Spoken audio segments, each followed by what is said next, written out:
জাতীয় প্রেস ক্লাবের সামনে এলএসপি কর্মীদের মানববন্ধন। নিজস্ব প্রতিবেদক। জাতীয় প্রেস ক্লাব।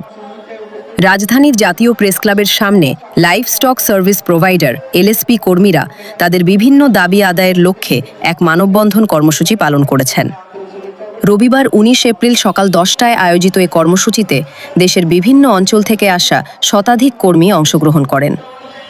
মানববন্ধনে অংশগ্রহণকারীরা ব্যানার ও ফেস্টুন হাতে নিয়ে তাদের দীর্ঘদিনের সমস্যার কথা তুলে ধরেন। তারা অভিযোগ করেন, প্রাণী সম্পদ খাতে গুরুত্বপূর্ণ ভূমিকা পালন করলেও তারা এখনও স্থায়ী কোনো চাকরির নিশ্চয়তা পাননি। এতে তাদের জীবিকা নির্বাহ কঠিন হয়ে পড়েছে।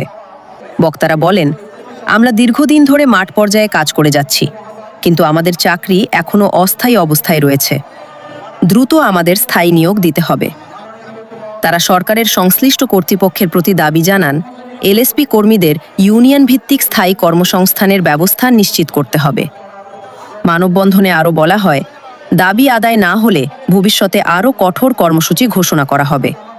কর্মসূচিটি শান্তিপূর্ণভাবে শেষ হয়।